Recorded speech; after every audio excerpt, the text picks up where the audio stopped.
શક્તિ education charitable ટ્રસ્ટના માધ્યમથી હમણાં જ આપણે જાણીએ છીએ કે 8 માર્ચના દિવસે આંતરરાષ્ટ્રીય મહિલા દિવસ ગયો, ત્યારે એ નિમિત્તે શક્તિ એજ્યુકેશન ચેરિટેબલ ટ્રસ્ટના માધ્યમથી અલગ અલગ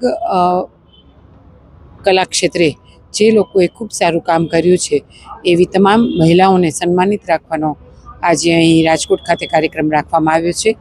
આ કાર્યક્રમ માટે જેમણે ખૂબ સુંદર આયોજન કર્યું છે એવા શ્રી જયપાલસિંહજી, વિજયભાઈ, જયદેવભાઈ, જયશ્રીબેન, મંજુબેન, તમામ બહેનોને હું ખૂબ ખૂબ અભિનંદન અને શુભેચ્છા પાઠવું છું. નારીને સન્માનિત કરવાનો, નારીને ગૌરવ આપવાનો અને નારીની પ્રશંસા કરવાનો દિવસ એટલે આંતરરાષ્ટ્રીય મહિલા દિવસ છે. કારણ કે નારી પોતે જ એક શક્તિ છે અને એ શક્તિ સ્વરૂપા જે નારી છે એ નારીને સન્માન કરવા માટે થઈને શક્તિ એજ્યુકેશન ટ્રસ્ટ દ્વારા ખૂબ સુંદર કાર્યક્રમ સાથે સાંસ્કૃતિક કાર્યક્રમ પણ રાખવામાં આવ્યો છે. ત્યારે આ તમામ ટ્રસ્ટીઓને હું અભિનંદન સાથે શુભેચ્છા પાઠવું છું. સર, આપનું નામ અને સંસ્થાનું નામ શું છે અને કેટલા ટાઈમથી કામ કરો છો? મારું નામ જયપાલસિંહ ડી ઝાલા છે અને અમારું સંસ્થા નામ શ્રી શક્તિ એજ્યુકેશન ચેરિટેબલ ટ્રસ્ટ છે.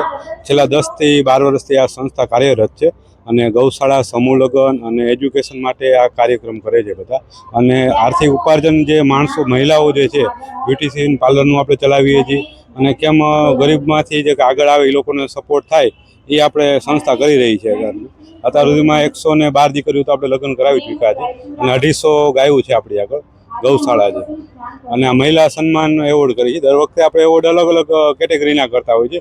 કોઈક વાર સંગતના એવોર્ડ કરતા હોય. આ વખતે બધા સ્વયંસેવકોને, જે આપણે પોલીસમાં હોય, વકીલમાં હોય કે ડૉક્ટર હોય, એવા સામાજિક સંસ્થાના હોય, બધાને એવોર્ડ આપણે આજે કરેલા છે. મહિલાઓ પોતાના પગ ઉપર ઊભી થઈ અને આગળ વધે અને આગળ બીજાને વધારે, એ આપણે સંદેશો દેવા માંગીએ છીએ કે એકબીજાની હેલ્પ કરી શકે. અને મહિલા જેમ જેમ આગળ જશે એમ દેશની ઉન્નતિ થશે. એ ભણેલા હશે તો છોકરાઓ ભણાવશે, એ ભણશે તો દેશની ઉન્નતિ થશે. એટલે દીકરીઓ માટેનું આ એક આપણે કહીએ છીએ કે ભાઈ બધાનો સાથ ને બધાનો વિકાસ. એટલે એક નારી સન્માન આગળ વધે, નારી આગળ વધે એમાં બધાએ સપોર્ટ કરવો જોઈએ, એમાં કોઈ વિરોધ ન કરવો જોઈએ.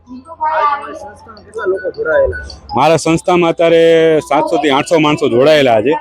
એમાં અલગ અલગ ઉદ્યોગપતિઓ છે, ગવર્મેન્ટ સર્વન્ટ હોય છે અને મોટી મોટી સંસ્થાઓના માણસો જોડાયેલા છે અને બધાના સપોર્ટથી જ અમે આ બધું કાર્યક્રમ કરી રહ્યા છીએ.